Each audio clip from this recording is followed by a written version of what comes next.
You got hit by a drunk driver. Yep. You were playing in the NFL.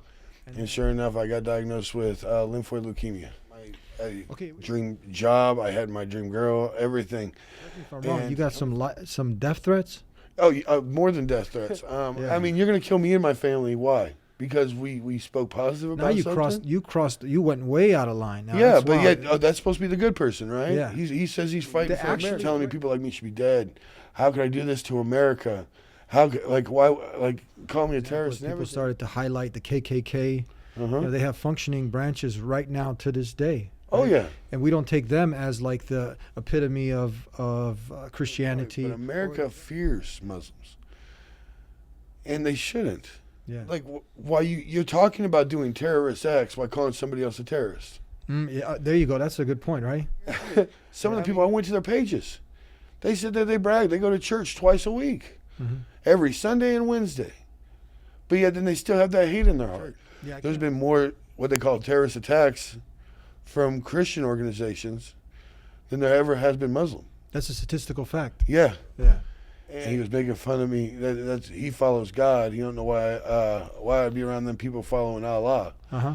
And somebody had explained to him, you just said you don't follow God, and you were talking about God. That means you have no fear for the law. You have no fear for what other people think of you. Yeah. What's going to stop that person from actually going out and attacking somebody? Why? Because of religious beliefs? For the Muslim community, how often do they deal with this? All I said was... to come there.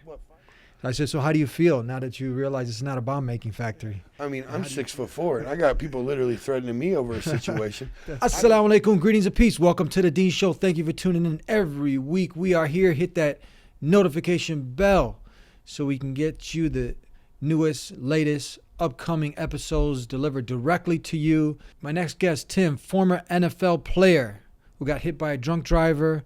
And then after that, another tragedy happened where he was given only 2 years to live.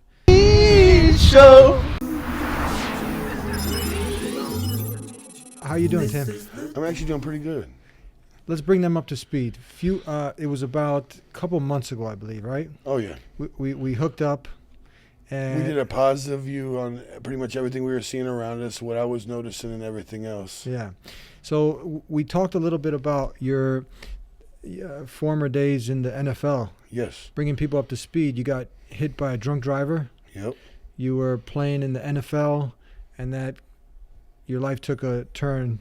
Bring us up to speed on what happened. Pretty much what happened was I had a drunk driver take my career away from me. Finally, I started doing good. I get myself right back on the right path, got my goals elevated right to where I needed them to. And sure enough, I got diagnosed with lymphoid leukemia.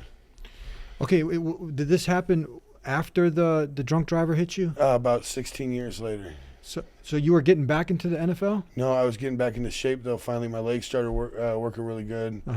I actually finally started doing I felt like I was back to me again. Yeah. I was finally able to stop using my crutches. I was finally able to stop to get my life fully going again. Yeah. And then once when he went out and everything else again, and now it seems like with my health decaying, it's almost like all the hard work I did just went back into nothing almost, but I'm not letting it affect me like that. I'm letting it affect me as, what can I do to overcome this now? How can I achieve this, and how can I still hit my goals? Mm-hmm. Now, what happened after? Paint the picture. So you get signed. That was your dream to be an NFL player. Oh yeah, pretty much. I get everything was going great for me. I ended up I got my dream job. I had my dream girl. Everything.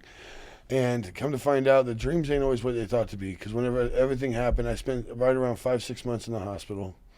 Got the woman I was with that I thought was my one and only actually divorced me while I was still going through the rehabilitation in the hospital. I ended up meeting a great woman. I now have 4 beautiful children. And I can tell you this much right now. It went from my fear of loss of not being able to play anymore to now my fear of loss of how to get them taken care of if anything shall go wrong. Mm-hmm. Now, what was this called? It was called a leukemia? Lymphoid leukemia. Lymphoid leukemia. What is that for the people that never heard of that? Lymphoid leukemia is where your cells actually start magnifying. They thought I was having a heart attack. I went into the hospital. They did a cardiac catheter. They couldn't figure out why my heart had the issues I had. Well, then finally they decided to do a PET scan. And from there, they ended up finding out I had the lymphoid leukemia. At first, we tried pretty much everything. I was kind of nervous. We did a lot of doctor's appointments, a lot of everything, and it's one thing to go through it. Luckily, I had my wife go through it with me. But the scariest thing in the world was having my kids see it. So once I actually got over that part right there and was able to actually get myself to, it helped me get myself to the point where I know what I'm doing, and I remembered what I was working for in the first place. So now, God forbids anything does happen with me with this, I'm setting things up so my kids won't have to worry about how they're going to go to school, how they're going to go ahead and learn, where they're going to live. And I'm just going to keep pushing forward on that. And what did they say? They diagnosed it as... They diagnosed it as a lymphoid leukemia, late stage 4. So there's really, after we tried the stuff we did try, there's not really much more to do. Now, I did meet a gentleman today that I guess has a doctor that's doing a lot with experimental as well as that. I'm going to go try seeing him. And I mean, hopefully that could do something. What did they say? So they actually put a time frame on it? What was the time frame they gave? I'm looking at a time I was looking at around 2 years. 2 years? How long ago was that? About 13, 14 months ago. 13, 14 months? Okay. Yeah. So that's coming up to where they told you 2 years. That's another 6 months, basically. 6 to 8 months. Yeah. And then on top of that, I came. Can I go ahead and talk about what happened after your show as well? Yeah. So we didn't go into the details. It was really short, and I heard about your situation, and I really wanted to meet you, and we met, and then we started to talk on some really positive things. Oh, most positive. I mean, the brotherhood. I got to see it. That I've seen. I go to church, Salem Baptist in Decatur, Illinois. And Let's see, for the people who didn't get to see that clip, I was asking you because we were at a convention and there was a lot of Muslims around, and I was just asking you how has your interaction been with the Muslims? And I got to realize. And you were talking positive. Yes, nothing but positive. The brotherhood that they have, the unity that they have, it's unstoppable. I mean, like literally, we're normally, and then if that wasn't bad enough, I literally got to see them go outside. There was some homeless people outside, as you remember, outside the convention. They brought them in. They gave them clothes. They gave them food. Name one other event where you ever see that. I go to events on a monthly basis, and I'm not going to lie, I've never seen nothing like that before. Yeah. I mean, I've seen people give the homeless a couple bucks when they're walking in out of either actual good guy or guilt. But they never actually just take them in. Get them clothes, make sure they're taken care of. They even gave them a couple, what were them things? They gave them some coffee, and there was an organization there that actually puts people through college. Sponsorships? Yes. And they actually took them in there, and they had figs, and they had coffee, and they were literally giving these guys coffee, making sure they were warm and everything Maybe else. some dates? Dates is what it was, yes. Yeah. And they made sure these guys had food in their belly, and they made sure they had clothes on them. They even were asking, well, where are you going? This and that, to make sure they had a place to go over their head. Yeah. I mean, that was amazing. You don't see that nowhere. And because of that, if correct me if I'm wrong, you got some death threats? Oh, more than death threats. If you actually even go to so this is in response to the video we did. We'll leave the video in the description. You can actually see what we were talking about, and then you were bringing me up to speed. Well, I was very shocked and surprised. What blew my mind is there's people making comments on there. At first, the comments started off calling me a terrorist and stuff. And I mean, 2 of the comments were right there, literally, like, and there's an extension where I put a like on the thing and then made a comment about I put positivity or something like that. Nothing negative at all. And I got called a terrorist. I mean, I don't understand what makes it a terrorist. I mean, that's where they're getting wrong with the concept between religion and reality. I mean, I didn't see a single terrorist there. There was no terrorist actions. And then it started off, and all I did is defended the fact of of what I seen versus what he was stating. Yeah. I mean, it led into a thing, as you know, where it became it led into more of how do I put this, a situation where it wasn't just him. And I started wondering, for the Muslim community, how often do they deal with this? All I said was, 5 minutes of positivity. And I've gotten a month's worth of hate. I mean, I went to pretty much an event of love. That's what it was. It was prayer, it was education, and it was just the community finding ways to work, the Muslim community finding ways to work together and grow. And next thing I know, I'm a bad person for it, and there's no way. I mean, I help out with Build Chicago. I mean, I see, next thing you know, they're going to start saying, I don't even know how to put it into words. You actually got you got someone found your phone number. Yeah, I had my phone number attached initially to one of my accounts, and I guess he just started Googling me. Well, I get a phone call, and I'm sitting there with my wife and kids, and I literally had to leave the room from the situation because, I mean, this guy's literally, I mean, he's telling me people like me should be dead. How could I do this to America? Why, call me a terrorist and everything. You know, I call it stupid. I tried to rationalize with somebody I don't know over the phone. I know the common thing would do, but you hang up so many times, you finally answer. I'm not going to sit there and call the cops and hide behind the cops. I'm going to try explaining to this guy, listen here, you're making a mistake. Why would you judge people like that? Why would you go ahead and So put now a you're false trying to sense of reason. mind? You're trying to reason with him, Yeah. hoping that some good will come out. Yeah, and then it turned into a situation where he literally tagged me with a whole bunch more people on Facebook and pretty much put some, and it just turned into something bigger and bigger and bigger. Wow. And all it was positivity. I mean, even you, the video thing we had, you even put on there, love. I mean, at no point did we wasn't talking about doing anything negative in any means possible. I mean, anybody that follows me knows I deal with 16 different charitable organizations. 16. Including one of them does nothing but get gang members out of gangs and off the streets. Mm-hmm. If that's terrorism, what's Americanism? Yeah. I mean, I do what I have to do to help my family. I want to show my kids that you don't have to be scared of anything. That you don't, just because you hear something's bad, find out. I mean, it ain't like if it's something that's legal to be there, obviously there's a reason why it's not banned. Mm-hmm. And the way I look at the situation, at no point did I see any negative behalf of anything they had going there. Yeah. And honestly, that's one of the reasons why the company I work with now, that's why I like them so much. Because I did the same thing as what we were talking about with that.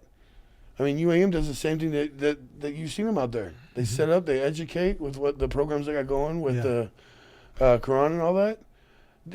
What other companies bridge together with a family like that? Yeah. Just like you guys. I'm trying to think the way you guys were out there with the books and stuff. They had that other group of people that was right there by you. Yeah. They'd send it to the correctional centers and stuff. Gain peace. Gang Peace. Yeah. Name other organizations that do that. Mm-hmm. I mean, don't get me wrong. That's not a bad thing. You're giving people that feel like they have no hope, motivation to succeed, motivation to do positivity, motivation to learn, motivation to grow. If that's terrorism, whoever got that mental idealism of it is all wrong. Mm-hmm. So you got a chance to kind of experience a little bit what many Muslims go through. Now imagine someone like let's say a Muslim woman who's imitating the mother of Jesus, Mary. She wears the what's called the hijab. Now you know that she's a Muslim, and now you can imagine the kind of not only threats but physical assaults that have happened to these women. I believe it 100%. Yeah. I mean, I'm 6'4", and I got people literally threatening me over a situation. That's crazy. I can't imagine. Wow. And I don't mean this to stereotype or anything else, but I was about a good 2 foot taller than almost everybody I've seen out there. Yeah. And I'm not as peaceful as person. Mm-hmm. I speak my mind very easily. I notice a lot of guys there, even if they get offended, they excuse themselves from the situation. Yeah. So I can't imagine what they're dealing with. Yeah. I can't imagine when the way that they get disrespected. I mean, I did something positive for 5 minutes, and it was like a blink of the eye, and I got threatened like that. Imagine people that wear their robes, that they see it on the way to church. Yeah. I mean, imagine the way they're treated. Why do you think this is? Fear. Fear? So many people, the government originally, 9/11, everything else, it was like install fear into people. Mm-hmm. It was so many people think automatically they see somebody that's foreign and they automatically assume terrorist. Yeah. I mean, obviously that's the only way I can think. I never thought like that. Yeah. Some of us can't imagine it, but yeah, I met a pastor. I was visiting Colorado, and I just got done speaking, and I noticed him and I approached him, and we spoke. And while we were speaking, and then he obviously got to ask his questions. He had some questions. And that's the first step, making that human connection and doing what he did. He was brave enough to come in. But in one point of the conversation, I heard him sincerely say that he was actually scared to come there. I said, so how do you feel now that you realize it's not a bomb-making factory? And how do you feel like being around Muslims, making that connection with other human beings. That was that first step. And he was very happy. He was elated. He was feeling much more at ease. And education was the second step. So obviously making that first connection with the Muslims, visiting a mosque, connecting, and then getting yourself educated. I think that's another key to eliminate some of this.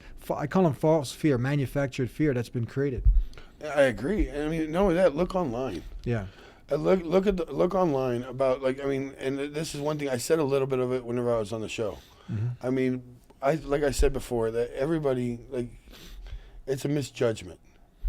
If you look at the situations the way they are versus the way that people are programmed to perceive them, you actually realize. I mean, if you go to Ireland, I'm pretty sure it's the Catholics and the Protestants. Yes. At a war with each other. You go to Greece, it's not even a religion issue. It's a lot of the Greeks versus the Turkish, and it's like that in all parts of the world, not just one part, not just two, but they try to push away from it. They try to help each other grow from it. They're trying to fix the boundaries. Mm-hmm. Here, it's like everybody's trying to install them worse. Yeah. I mean, one second you got somebody sitting there. I mean, look even in the comments on just like a basic thing. It starts off, somebody says something positive or puts like a little cute video up. And the next thing you know, you got people making comments, and then it either becomes a race or religion thing. Yeah. And then from there, it just becomes hate all the way down. Yeah. And it just blows my mind. Uh-huh. I mean, we did a message of peace, a message of greetings, as you called it. Yeah. And honestly, it was very positive. I mean, I went home and I even showed the members of my church. I was like, listen, I had a great time, great people. And the next thing I know, I just started getting the messages. Mm-hmm. I started getting comments. I mean, right there directly on a page where people have a right to post their own opinion. And I understand that. That's their opinion. That's their thoughts. But there's a difference between opinion and a hate crime. And some of the comments that was being made on there was one gentleman that made a comment on there that he did not appreciate it. He's been Muslim his whole life. He's never done any violent actions. He has no criminal record. And then it was almost like he was targeted for a second even. Yeah. And it's like, why? What did he do to deserve that? Mm-hmm. Realistically, he did nothing. Those type of people, if you look at, they have more in common with that fringe element that the media usually highlights and tries to represent them as if they're, the majority of Muslims. Like, let's say someone does an extreme act out there and has nothing to do with Islam. And if you look at all the data, you have more of a chance. People make this example, experts in this area of collecting data on terrorism or whatnot, you actually have more of a chance of getting hit by your furniture or getting killed by your furniture than some kind of Islamic terrorists out there. Right. But these people out here who are spreading this kind of hate and misinformation, who have been misled to believe many of these false things. But it's one thing being misled to believe something that's false, but then you can either continue to stay ignorant or you can get educated. Exactly. That's the thing. And the scary thing is many of these people who are attacking you and people like you who are speaking the truth, they're actually choosing to stay ignorant. Well, and the worst thing of it is some of them same people were people that were following me right before, talking about how much they love the positive stuff I was doing. Yeah. But then all of a sudden the anger, the grief, and all the mental anguish came out, and then it started making me wonder, is like, why you're talking about doing terrorist acts by calling somebody else a terrorist? Yeah, there you go. That's a good point, right? Yeah. I mean, you're going to kill me and my family. Why? Because we spoke positive about something? You went way out of line. Now, yeah, but that's supposed to be the good person, right? Yeah. He says he's fighting for America. They actually threaten you and your family. Yeah. Yeah. I mean, and one of them, like literally, if you go to the initial video, you're going to see where it actually starts, where it leads into it. And the thing that blows my mind is that means he actually follows it. So why are you following something you hate so much? Mm-hmm. That's interesting. Yeah, I wonder why. You go out of your way. The way I look at it is, if you hate something that much, leave it alone. Yeah. Avoid it. Go somewhere else. I mean, there's been people in my life I didn't like, and if I see them, I just don't talk to them, and I walk the other direction. Yeah. I mean, why threaten people? I mean, the difference of it is, and I don't even really feel it as a threat. I feel it as sincerity from them. Because if you have that much hate in your heart that you're going to sit there and publicly say it, that means you have no fear for the law. You have no fear for what other people think of you. Yeah. What's going to stop that person from actually going out and attacking somebody? Mm-hmm. Why? Because of religious beliefs? Yeah. So this overall, so there was a lot of people who had seen that video, huh? You got Yeah, was there some positive feedback I that got you a lot. remember? Yes, actually, believe it or not, a lot of this is a part that a lot of the Muslim communities and stuff that actually noticed it came up. They told me thank you so much. Actually, my church even liked it. A lot of the guys from my church came up and told me, "Hey, guess what? Hey, you did a great job. Did you have fun? They look like nice people." Da, da, da, da, da. And I kept telling them it wasn't the people. It was it was the place. It was everything. Yeah. And honestly, I mean, I met a lot of positive people. I made a lot of friends actually at the event. Mm-hmm. And I can tell you this much right now: when people want to sit there, and I'll say this right here, I'll say it right like this right here, even. For those who want to sit there and say, like, call them names, threaten people for their religious beliefs, especially the Muslim community that's doing nothing wrong to you. Think about it. I want you to go home. I want you to look yourself in the mirror and ask yourself the true question. Who is the terrorist at that point? You're going to cause harm to a family and to a culture of people because you don't understand them. If anything is terrorism, that's terrorism. The breakdown, the mental abuse. I feel sorry for the children. I seen the way the children were dressed and everything else there. And if somebody's willing to come at me, a grown man, the way they did, what are they going to say to a kid? Mm-hmm. What are they going to? I mean, I got to see the looks. I was actually with one of my colleagues that I work with, and we went to Brazilian steakhouse. And while we were sitting there, we seen a group of Muslim kids come in with their family and everything else. And, like, I never noticed it. I never paid attention before. Maybe it's because of the situation I'm dealing with. But you can actually watch the way people look at them and move away from them and make comments with them standing right there. Mm-hmm. No fear, no restrictions on what they even say. So, I mean, if you think about the situation, well, what everybody needs to do is stop looking at it like that. Talk to somebody. If you see a guy that you fear, walk up to him, shake his hand. It doesn't matter what religion he is. He'll talk to you. He'll sit there. He'll be real with you. I mean, the simplistics, okay, it's a belief issue. But at the same point, they wanted, well, the biggest response I got, well, I'm a true Christian. No, because if Christians started acting like Christians, there would be no need for Christianity. I know that sounds weird, but the love. I mean, where's the love? Religion is supposed to be love. Mm-hmm. It's supposed to be knowing that there's something up there, knowing that, hey, I want to go to heaven. Whatever you call it, whatever you want it to be, I don't care what religion you are. It's to do good and ask for forgiveness for the wrongs you've done and move forward. Now, how can you do that, sit there and say you're doing that when you're sitting there? And I guarantee you, some of the people, I went to their pages. They sit there, they brag. They go to church twice a week, mm-hmm. every Sunday and Wednesday. But yet then they still have that hate in their heart. Yeah, I can't understand that part because one of the greatest commandments is to love your neighbor like you love yourself, right? Exactly. So after loving God, loving your neighbor, and we're not going anywhere. I mean, Muslims are here to stay. Christians are here to stay. We all have to learn to get along. We all have to learn to, cooperate in goodness, right? And I like what you're saying is that, and this is important for everybody, because if the majority of good people remain silent, then the minority of evil people out there, they're going to start to rain havoc. So many people, they don't agree with a lot of these things, but they stay silent. But you're courageous enough to step up and speak up. Many people, they're staying while other people are staying silent, and that's how this minority that's out there spreading this hate, they're going to end up having a bigger and bigger platform, and you're going to think they're the majority. Well, and not only that, they're sitting there. I mean, do they realize how many religions are out there? I mean, they're focusing on one religion. I mean, there's so many religions. I mean, you got Muslim, you got Israelites, you got Christians, you got Catholics, you got Baptists, I can go on for days. Yeah. And then you go into other countries. I mean, they got one whole religious structure that's separated over, even in Africa, between Kenya and Nigeria. Mm-hmm. Yeah. But yet, the one thing they got in common is everywhere you go, there's still Christians there and there's still Muslims there. And this issue's not as big as in other countries. I mean, it's still there. It's still there. But the hate part of it. Yeah. You gave some good examples also. I think you mentioned, we talked a little bit about, for example, if people started to highlight the KKK, they have functioning branches right now to this day. Right? Oh, yeah. And we don't take them as like the epitome of Christianity or the drug cartels. Exactly.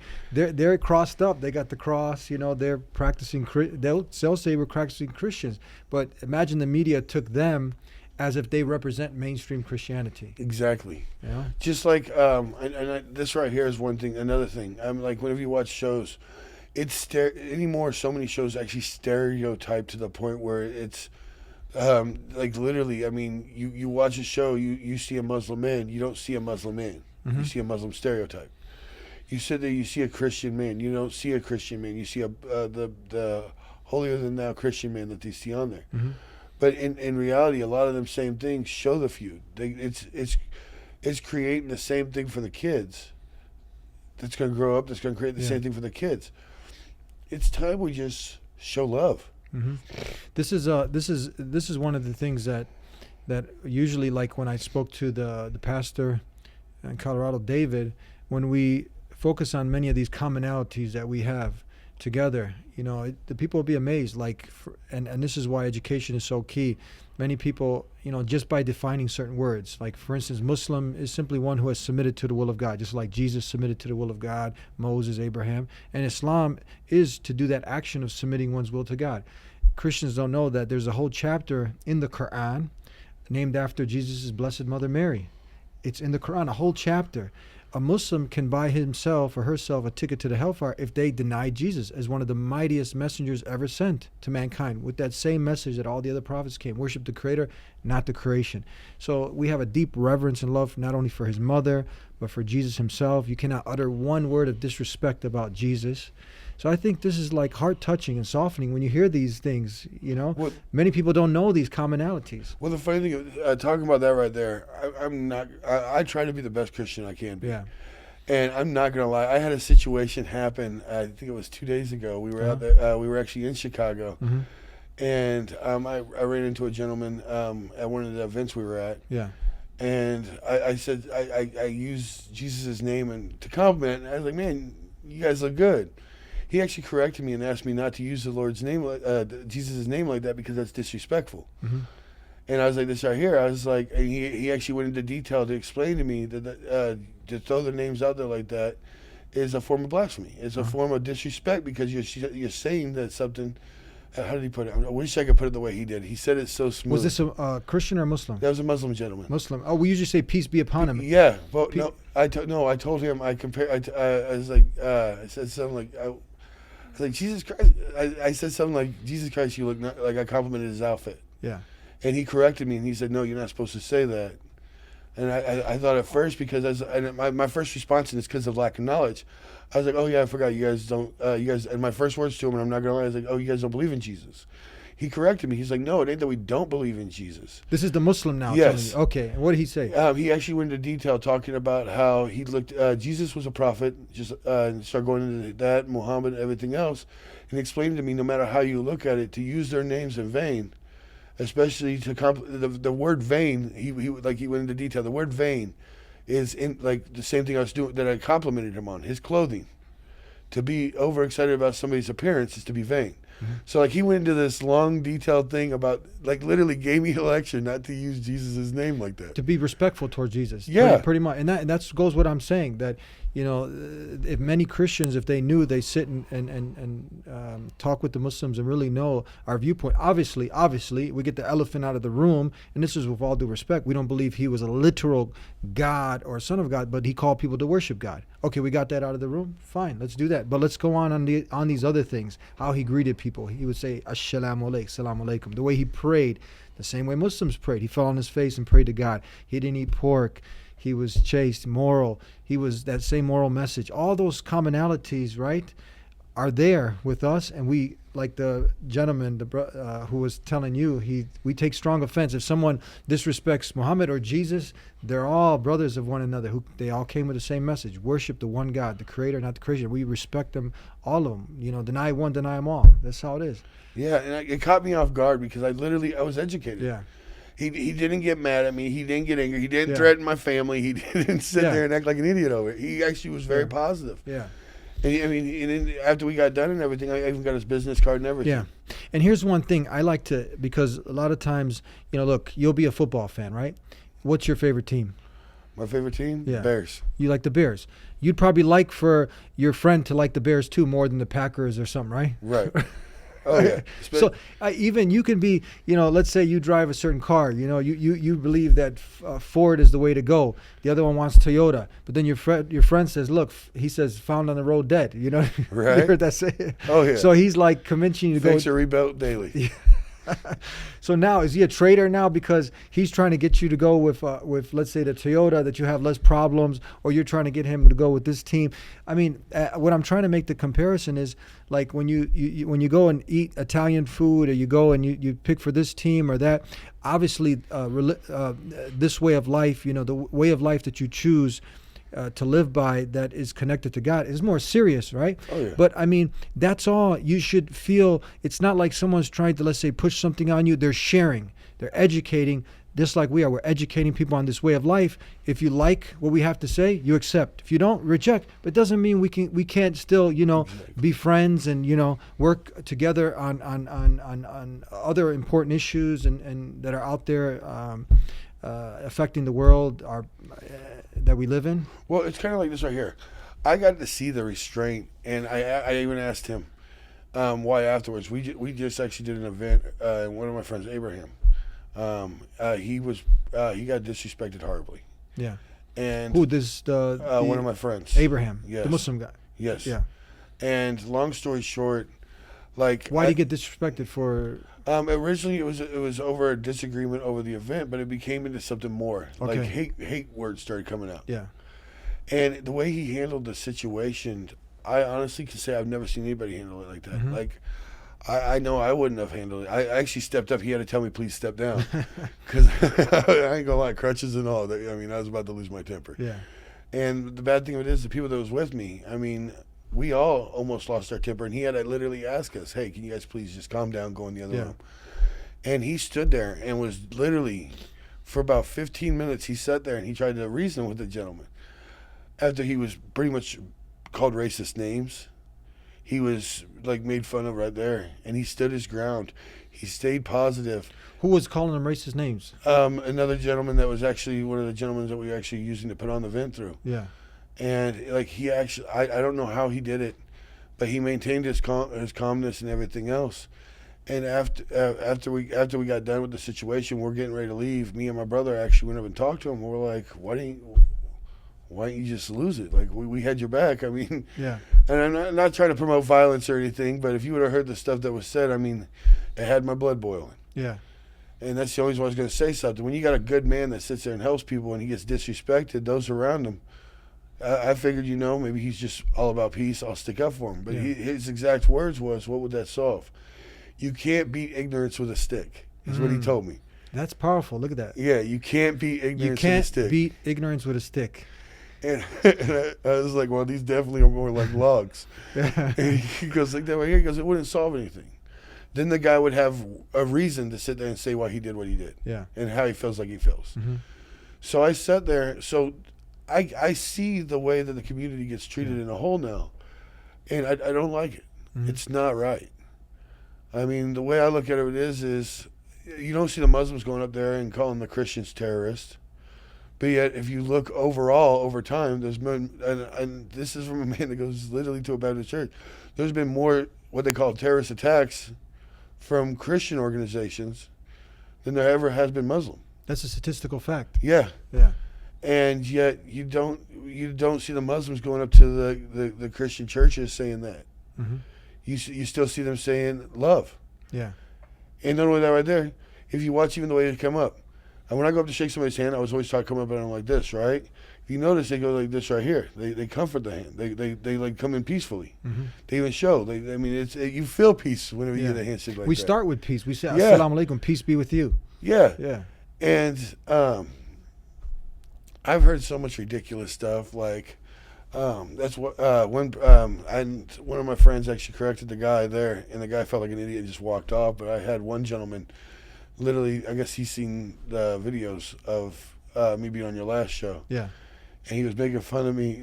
He follows God. He don't know why I'd be around them people following Allah. Uh-huh. And somebody had explained to him, you just said you don't follow God, and you were talking about God. Yeah. So, I mean, he got a little bit of a treat of reality right there with himself. And I found it humorous. Like, I mean, the guy, You know, you told somebody something that they realized that they were wrong when the only thing they could do is walk away. Yeah. But seriously, I mean, on the biggest note of the situation, I mean, what's wrong with people today? Mm-hmm. What happened? Like, I know this ain't the 1950s anymore. I know it's not the 1960s anymore. I know it's definitely not the 1920s anymore. But when did it become okay to walk up and just racially attack somebody, to attack somebody's spiritual being, to attack somebody's mental being? And then we sit here, and like the biggest thing everybody wants to focus on is anti-bullying. Yeah. Oh my God, look at the bullying in the school. And then you teach your kid to walk up to them and sit there and make fun of them. Yeah. So why should your kid not be picked on, but your kid can walk up and start making racist slurs at a grown man? So you're trying to it's contradictory. It's hypocrisy now. Yeah. Yeah. So, Like everything. I mean, when I was a kid, believe it or not, the area we grew up in, there was no hate back and forth. No matter what religion you were, no matter what your mindset was, you know what? You're cool people, you got love. If you're not, don't be around us. mm-hmm. And nowadays, ever since all this stuff, it's like, and I'm not even going to say just Illinois, but America fears Muslims. And they shouldn't. Yeah. I mean, I'm not saying that there's not certain Muslims you shouldn't be scared of. Just like I'm saying, there's not certain Christians you shouldn't be scared of. But it's not the fact that they're Muslim that you should be scared of. Yeah. It's the people. It's not the religion.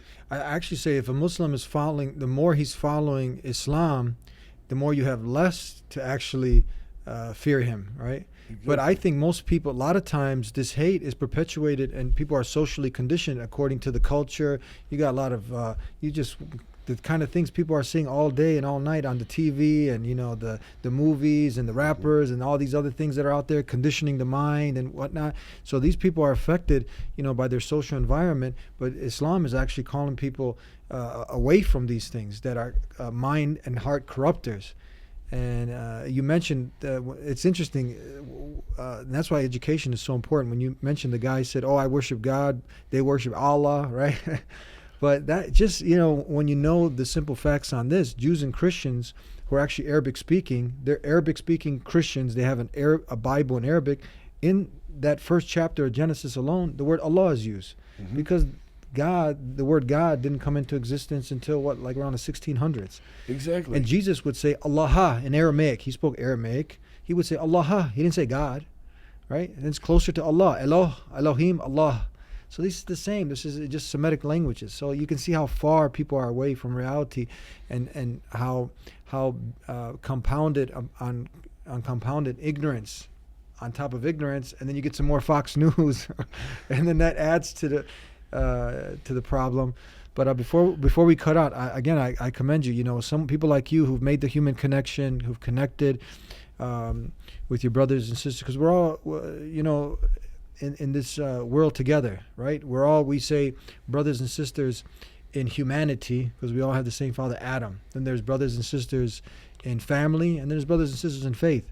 But as brothers and sisters in humanity, we want to see violence go down.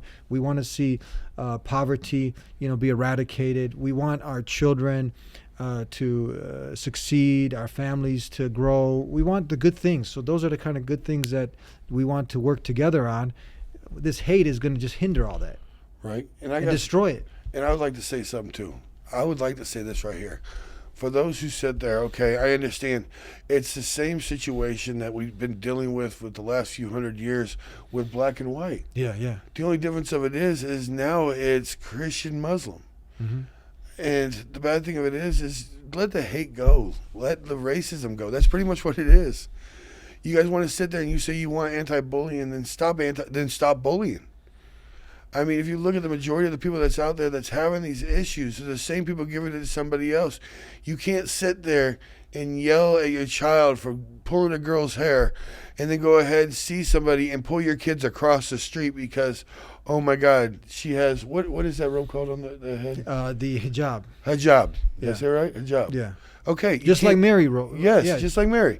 I mean, if Mary was walking down the road, would you go ahead and grab your kids and go to the other side of the street? Or like a nun. Or even this much right now. Like, watch. Like, if whatever church you go to, whatever religion you have, if you've seen your pastor, father, whatever, walking towards you, are you going to go to the other side of the road? No. So stop doing it. Grow up. We're all brothers and sisters, one way or another. No matter what religion you have, respect your neighbors. Respect your neighbors, yeah. I mean, at the same point, you don't have to have the same belief to have this. You got the same heart. You got the same blood. If I don't care what color you are. You go outside in the sun long enough, you're gonna get sunburned. Mm-hmm. You go ahead and you cut yourself with a knife. I'm sorry to be the one to tell you this. You're still gonna bleed.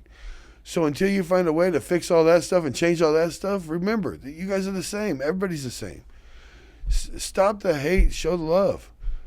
I mean, I heard a good phrase just yesterday. I know we're wrapping up, but there's actually a boxing gym here in town that it's put down the guns, pick up the gloves. Mm-hmm. This same thing, but instead of picking up the gloves or picking up the guns, they should just pick up a book. Get educated. Learn. Get educated. Watch Exactly. watch the Dean Show. Watch the Dean Show. Exactly. There you go. And don't come back with hate on the Dean Show. There you go. I will debate you. Thank you very much for being with us. Oh, most definitely. You're actually doing a lot of motivational speaking nowadays. Oh, right? yeah. If someone wanted to get in contact with you, are you accepting invitations? Oh yeah. They can either contact UAM. They can go online and get a hold of UAM. Or they can go ahead on Instagram. It's Timmy the Greek 1. TIMMYTHEGREEK 1. There you go. But the easiest way, get a hold of UAM.